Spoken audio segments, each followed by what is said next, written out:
Friends என்ஐஏசிஎல் துறையில தான் வந்து பாருங்க, ஒரு நிரந்தரமான வேலைவாய்ப்பு வந்து குடுத்துருக்காங்க. ஸோ மொத்தமா ஒரு 500 வேக்கன்சியோட உங்களுக்கு வந்திருக்கு. உதவியாளர் லெவல்ல தான் வந்து இந்த போஸ்டிங் வந்து உங்களுக்கு எடுக்குறாங்க. ஃப்ரெஷர்ஸ் எலிஜிபிள் தான். சேலரின்னு பொறுத்தவரைக்கும் 40,000 உங்களுக்கான ஸ்டார்ட்டிங் சேலரியே வந்து இருக்க போது. லாஸ்ட் டேட் வந்து பாருங்க 1 ஜான்வரிக்குள்ளார நீங்க ஆன்லைன்ல வந்து அப்ளை பண்ணிக்கலாம். ஸோ இப்ப அந்த வேலைக்கான நோட்டிஃபிகேஷன் டீட்டெயில்ஸ் நம்ம பார்க்கலாம். ஸோ கைஸ் இதுதான் வந்து பாருங்க உங்களுக்கு அஃபிஷியல் ஷார்ட் நோட்டீஸ். தி நியூ இந்தியா அசூரன்ஸ் கம்பெனி லிமிடெட்ல தான் வந்து பாருங்க இந்த வேலைவாய்ப்பு வந்து குடுத்துருக்காங்க. அதாவது அரசு காப்பீட்டு நிறுவனத்தில தான் வந்திருக்கு. ஸோ இதில வந்து பாருங்க உங்களுக்கு இப்போ வந்து அஃபிஷியல் ஷார்ட் நோட்டீஸா வந்து குடுத்துருக்காங்க. அடுத்து வந்து நோட்டிஃபிகேஷன் வந்து உங்களுக்கு வந்து ரிலீஸ் பண்ணிருவாங்க. ஸோ ஷார்ட் நோட்டீஸ்ல வந்து பாருங்க உங்களுக்கு வந்து மொத்தமா ஒரு 500 வேக்கன்சி வந்து உங்களுக்கு அசிஸ்டன்ட் கேட்டகரில வந்திருக்கு. ஸோ அதாவது உதவியாளர் லெவல்ல உங்களுக்கான போஸ்டிங்ஸ் வந்து எடுக்குறாங்க. 500 வேக்கன்சியுமே வந்து பெர்மனன்ட் கவர்ன்மென்ட் ஜாப் தான். ஸோ இதில மோட் ஆஃப் அப்ளிகேஷன் வந்து ஆன்லைன் மோட் அப்ளிகேஷன் தான். உங்களுக்கு வந்து பாருங்க ஸ்டார்ட்டிங் டேட்டே வந்து என்னைக்கு ஓப்பன் ஆகுதுன்னா, 17த் டிசம்பர் அன்னைக்கு வந்து லிங்க் வந்து உங்களுக்கு ஆக்டிவேட் ஆகும். அன்னையிலிருந்து நீங்க அப்ளை பண்ண ஸ்டார்ட் பண்ணிக்கலாம். குளோசிங் டேட் வந்து பாருங்க 1 ஜான்வரி தான் வந்து லாஸ்ட் டேட். அதுக்குள்ளார நீங்க வந்து அப்ளை பண்ணணும் அப்படிங்கிறத குடுத்துருக்காங்க.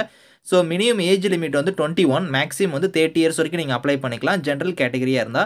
இத தவிர நீங்க வந்து எஸ்சி, எஸ்டில வரீங்கன்னா 5 இயர்ஸ் வரைக்கும் உங்களுக்கு ஏஜ்ல இருந்து ரிலாக்சேஷன் இருக்கும். ஓபிசியா இருந்தீங்கன்னா உங்களுக்கு 3 இயர்ஸ் வரைக்கும் இருக்கும்.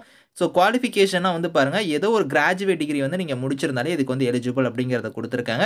அதே மாரி வந்து அந்தந்த ஸ்டேட்டோட ரீஜனல் லாங்குவேஜ் வந்து தெரிஞ்சிருக்கணும். அதாவது தமிழ் வந்து கட்டாயமா உங்களுக்கு தெரிஞ்சிருக்கணும். உங்களுக்கு போஸ்டிங் வந்து நம்ம தமிழ்நாட்டிலயுமே வந்து இருக்கும். 500 வேக்கன்சில வந்து பார்த்தீங்கன்னா, நம்ம தமிழ்நாட்டுக்குமே வந்து ஒதுக்கீடு பண்ணியிருப்பாங்க.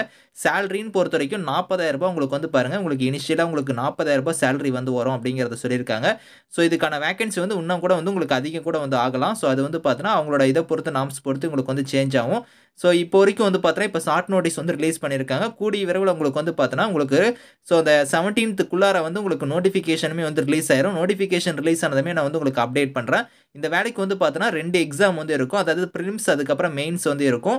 அந்த 2 எக்ஸாமுமே வந்து நம்ம தமிழ்நாட்டிலயுமே உங்களுக்கான சென்டர் வந்து இருக்கு அப்படிங்கிறத குடுத்துருக்காங்க. ப்ரீவியஸ் இயர்ல வந்த கொஸ்டின் பேப்பர வச்சு பார்த்தீங்கன்னா, உங்களுக்கு நோட்டிஃபிகேஷன் வந்து பார்த்தீங்கன்னா, நீங்க வந்து உங்களுக்கு வந்து எக்ஸாம் வந்து இருக்கு அப்படிங்கிறது தான் குடுத்துருக்காங்க. ஸோ அதனால உங்களுக்கு டீட்டெயில் நோட்டிஃபிகேஷன் வந்ததுமே உங்களுக்கு வந்து நான் வீடியோ மூலியமா தெரியப்படுத்துறேன். Thank you friends.